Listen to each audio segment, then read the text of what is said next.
Guys, welcome back to the channel. So SummerSlam show ಮುಗ್ದಿದೆ and show ಮುಗಿದ್ಮೇಲೆ ಕೂಡ ಬಹಳಷ್ಟು ಇಂಟ್ರೆಸ್ಟಿಂಗ್ ವಿಚಾರ ಡಬ್ಲ್ಯೂ ಕಂಪನಿಯಲ್ಲಿ ನಡೀತಾನೆ ಇದೆ ಅಂಡ್ ಆ ಎಲ್ಲಾ ವಿಚಾರಗಳನ್ನು ಕೂಡ ತಿಳಿಸ್ಕೊಡೋದಕ್ಕೆ ನಾನು ಬಂದಿದ್ದೀನಿ. ವಿಡಿಯೋ ತುಂಬಾ ಇಂಟ್ರೆಸ್ಟಿಂಗ್ ಆಗಿರುತ್ತೆ, ಬನ್ನಿ ವಿಡಿಯೋನ ಶುರು ಮಾಡೋಣ.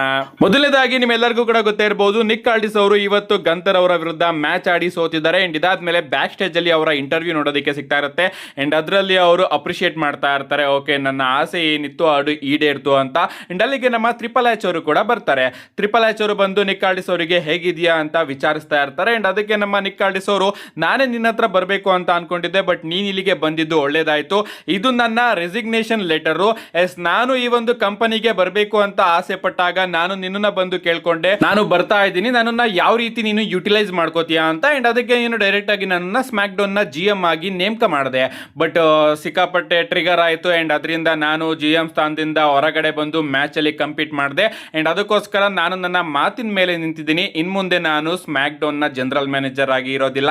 ಇದು ನನ್ನ ರೆಸಿಗ್ನೇಷನ್ ಲೆಟರ್ ಅಂತ ಆ ಒಂದು ಲೆಟರ್ ನ ನಮ್ಮ ಟ್ರಿಪಲ್ ಎಚ್ ಅವರಿಗೆ ಕೊಡ್ತಾರೆ ಅಂಡ್ ಅದನ್ನ ಇಸ್ಕೊಂಡು ನಮ್ಮ ಟ್ರಿಪಲ್ ಎಚ್ ಅವರು, ನಿಕ್ ಆಲ್ಡಿಸ್ ನಿಜವಾಗ್ಲೂ ನೀನ್ ಏನೇ ಮಾಡಿದ್ರು ಕೂಡ ಒಳ್ಳೇದೇ ಮಾಡಿದೆ. ಅಫ್ಕೋರ್ಸ್ ರಿಸಲ್ಟ್ ನಿನ್ ಪರವಾಗಿಲ್ಲ, ಅದನ್ನ ಬಿಟ್ಟು ಹಾಕಿದ್ರೆ ನೀನು ಕೂಡ ನಿನ್ನ ಪ್ರೂವ್ ಮಾಡ್ಕೊಂಡಿದ್ಯಾ ಅಂಡ್ ಈ ಒಂದು ರೆಸಿಗ್ನೇಷನ್ ನ ಲೆಟರ್ ನ ನನಗೆ ಕೊಟ್ಟಿದ್ಯಲ್ವಾ, ಇದರ ಅಗತ್ಯಕತೆ ಇಲ್ಲ ಅನ್ಬಿಟ್ಟು ಅದನ್ನ ಅರ್ಧಾಕಿ ಮತ್ತೊಮ್ಮೆ ನಮ್ಮ ನಿಕ್ ಆಲ್ಡಿಸ್ ಅವ್ರನ್ನ ಸ್ಮ್ಯಾಕ್ ಡೌನ್ ಜನರಲ್ ಮ್ಯಾನೇಜರ್ ಆಗಿ ನೇಮಕ ಮಾಡಿದ್ದಾರೆ ನಮ್ಮ ಟ್ರಿಪಲ್ ಎಚ್ ಅವರು. ಸೊ ಸಮ್ಮರ್ ಸ್ಲಾಮ್ ಮುಗಿಯೋ ತನಕ ಏನು ಸ್ಮ್ಯಾಕ್ ಡೌನ್ ಜನರಲ್ ಮ್ಯಾನೇಜರ್ ಪದವಿಯಿಂದ ನಿಕ್ ಆಲ್ಡಿಸ್ ಅವರು ಹೊರಗಡೆ ಬಂದಿದ್ರು, ಈಗ ಮತ್ತೊಮ್ಮೆ ಸ್ಮ್ಯಾಕ್ ಡೌನ್ ನ ಜನರಲ್ ಮ್ಯಾನೇಜರ್ ಆಗಿ ನಿಕ್ ಆಲ್ಡಿಸ್ ಅವರು ನಮಗೆ ನೋಡೋದಕ್ಕೆ ಸಿಕ್ಕಿದ್ದಾರೆ. ಇದಾದ್ಮೇಲೆ ಸಮ್ಮರ್ ಸ್ಲಾಮ್ ನ ಪೋಸ್ಟ್ ಶೋ ಅಲ್ಲಿ ನಮ್ಮ ಗಂತರ್ ಅವರು ಕೂಡ ಅದ್ರ ಬಗ್ಗೆ ತನ್ನ ಕಮೆಂಟ್ ನ ಪಾಸ್ ಮಾಡ್ತಾರೆ. ಅವ್ರು ಹೇಳ್ತಾರೆ, ನಿಜವಾಗ್ಲೂ ಕೋರ್ಟ್ ಅಲ್ಲಿ ನಾನು ನಿಕ್ ಆಲ್ಡಿಸ್ ಅವ್ರನ್ನ ನೋಡಿ ಸಿಕ್ಕಾಪಟ್ಟೆ ಬಿಡುಗರು ಅನ್ಕೊಂಡಿದ್ದೆ, ಬಟ್ ಮ್ಯಾಚ್ ಅಲ್ಲಿ ಅವನು ತನ್ನ ಕೋರ್ಟ್ ನ ರಿಮೂವ್ ಮಾಡಿದಾಗ್ಲೇ ನನಗೂ ಕೂಡ ಸಿಕ್ಕಾಪಟ್ಟೆ ಶಾಕ್ ಆಯ್ತು. ಬಟ್ ಆದ್ರೂ ಕೂಡ ಯಾರು ತಾನೇ ಎಕ್ಸ್ಪೆಕ್ಟ್ ಮಾಡಿರ್ತೀರಾ ಅವನು ನನ್ ಮುಂದೆ ಇರಬೇಕಾದ್ರೆ ಫೇರಿ ಟೇಲ್ ಎಂಡಿಂಗ್ ನೋಡೋದಕ್ಕೆ ಸಿಗುತ್ತೆ ಅಂತ. ಅಫ್ಕೋರ್ಸ್ ಆ ರೀತಿ ಆಗೋದಿಲ್ಲ. ಸೊ ಈಗ ನಾನು ನಿಕ್ ಆಲ್ಡಿಸ್ ಅವರ ಬಳಿ ಒಂದೇ ಒಂದು ವಿಚಾರನ ಹೇಳ್ತೀನಿ, ಅದೇನಪ್ಪಾ ಅಂದ್ರೆ, ನೀನು ನಿನ್ನ ಕೆಲಸಕ್ಕೆ ವಾಪಸ್ ಹೋಗು, ಜನರಲ್ ಮ್ಯಾನೇಜರ್ ಪದವಿನ ತಗೋ, ನನ್ನನ್ನ ಹೊಸ ನಂಬರ್ 1 ಕಂಟೆಂಡರ್ ಅನ್ನಾಗಿ ಮಾಡು. ಯಾಕಂದ್ರೆ CM ಪಂಕ್ ಅವರಿಗೆ ಎದುರುಕೊಳ್ಳೋದಿಲ್ಲ, ನಾನು ಯಾರಿಗೂ ಕೂಡ ಎದುರುಕೊಳ್ಳೋದಿಲ್ಲ. ಆ ಒಂದು ಚಾಂಪಿಯನ್ಶಿಪ್ ನ ಗೆಲ್ಲೋದಕ್ಕೆ ನಾನು ಅರ್ಹ ವ್ಯಕ್ತಿ ಅಂತ ನಮ್ಮ ಗಂತರ್ ಅವರು ನಿಕ್ ಆಲ್ಡಿಸ್ ಅವರಿಗೆ ಹೇಳಿದ್ದಾರೆ, ನನ್ನನ್ನ ನಂಬರ್ 1 ಕಂಟೆಂಡರ್ ಮಾಡು ಅಂತ. ಇದಾದ್ಮೇಲೆ ನಮಗೆ ಪೋಸ್ಟ್ ಶೋ ಅಲ್ಲಿ CM ಪಂಕ್ ಅವರು ಕೂಡ ನೋಡೋದಕ್ಕೆ ಸಿಗ್ತಾರೆ ಅಂಡ್ CM ಪಂಕ್ ಅವರು ಬಂದಾಗ ನಮ್ಮ ಬಿಗ್ಗಿ ಅವರು CM ಪಂಕ್ ಅವರಿಗೆ ಒಂದು ಪ್ರಶ್ನೆ ಕೇಳ್ತಾರೆ, ನೀವು ಬಹಳಷ್ಟು ಪ್ರೀಮಿಯಂ ಲೈವ್ ಇವೆಂಟ್ ಗಳನ್ನ ಮೈನ್ ಇವೆಂಟ್ ಮಾಡಿದ್ದೀರಾ, ಬಟ್ ಇವತ್ತು ನೀವು ಮೈನ್ ಇವೆಂಟ್ ಮಾಡೋದಕ್ಕೆ ಆಗಿಲ್ಲ, ಇದಕ್ಕೆ ನೀವೇನಾದ್ರೂ ರಿಯಾಕ್ಷನ್ ಕೊಡ್ತೀರಾ? ನೀವು ಇವತ್ತು ಮೈನ್ ಇವೆಂಟ್ ಮಾಡ್ತಾ ಇಲ್ಲ ಅಂತ ನಿಮಗೆ ಗೊತ್ತಾದಾಗ ನೀವು ಯಾವ ರೀತಿ ಫೀಲ್ ಮಾಡಿದ್ರಿ ಅಂತ ಕೇಳಿದಾಗ ನಮ್ಮ CM ಪಂಕ್ ಅವರು ಹೇಳ್ತಾರೆ, ಅಫ್ಕೋರ್ಸ್ ನನಗೆ ಏನು ಕೂಡ ಫೀಲ್ ಆಗಲಿಲ್ಲ.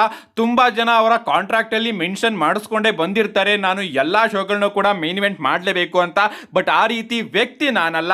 ನನಗೆ ಗೊತ್ತಾದ ಮೇಲೂ ಕೂಡ ನನಗೆ ಏನು ಕೂಡ ಫೀಲ್ ಆಗಲಿಲ್ಲ. ನಾನು ಶೋನ ಮೈನ್ ಇವೆಂಟ್ ಮಾಡಲಿ, ಲಾಸ್ಟ್ ಮ್ಯಾಚ್ ಆಗಲಿ, ಸ್ಟಾರ್ಟಿಂಗ್ ಆಗಲಿ, ಮಿಡಲ್ ಆಗಲಿ, ನನ್ನ ಕೆಲಸ ಏನು ಹೋಗಿ ಅಲ್ಲಿ ಮ್ಯಾಚ್ ಆಡೋದಷ್ಟೇ.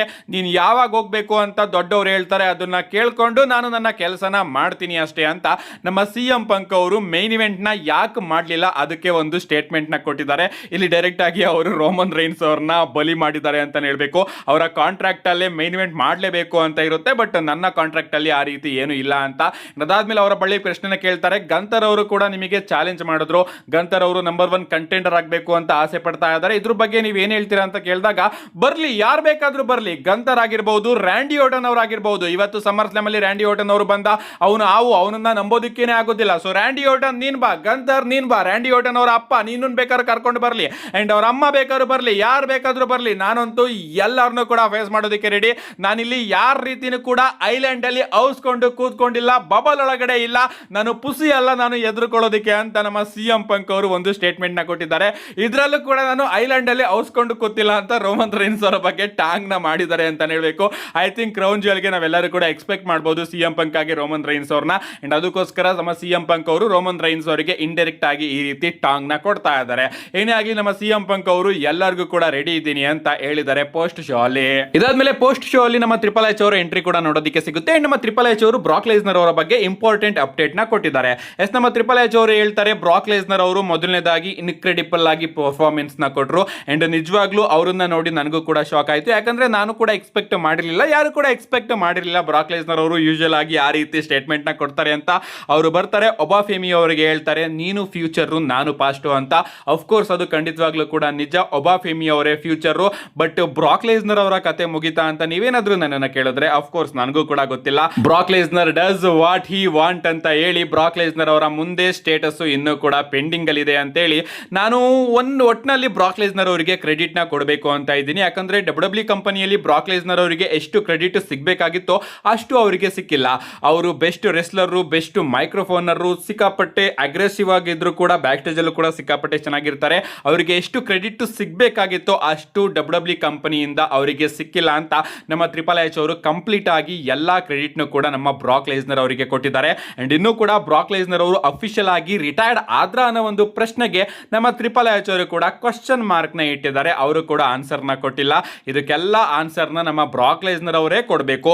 ಬ್ರಾಕ್ ಲೆಸ್ನರ್ ಅವರೇನಾದ್ರೂ ಇಲ್ಲ ನಾನು ಬರೋದಿಲ್ಲ ಅಂತ ಡಿಸೈಡ್ ಮಾಡಿದ್ರೆ ಅವರು ಬರೋದಿಲ್ಲ, ಇಲ್ಲ ಬರ್ತೀನಿ ಅಂತ ಡಿಸೈಡ್ ಮಾಡಿದ್ರೆ ಅವರು ಬಂದೇ ಬರ್ತಾರೆ.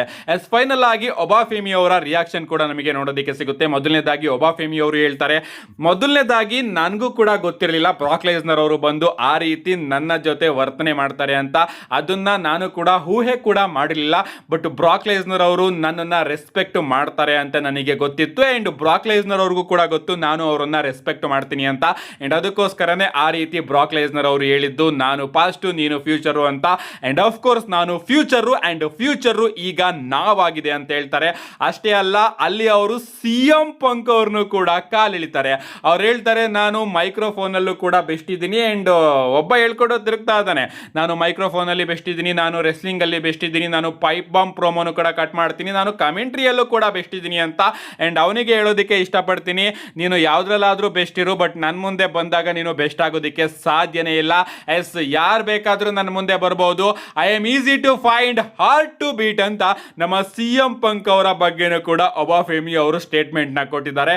ಏನೇ ಆಗ್ಲಿ ಗಾಯ್ಸ್, ಸಿಕ್ಕಾಪಟ್ಟೆ ಇಂಟ್ರೆಸ್ಟಿಂಗ್ ಆಗ್ತಾ ಇದೆ ಈಗ ಡಬ್ಲ್ಯೂ. ಒಬಾಫೆಮಿ ಅವರು ಈಗ ನೆಕ್ಸ್ಟ್ ಬಿಗ್ ಥಿಂಗ್ ಆಗಿ ನಿಂತ್ಕೊಂಡಿದ್ದಾರೆ.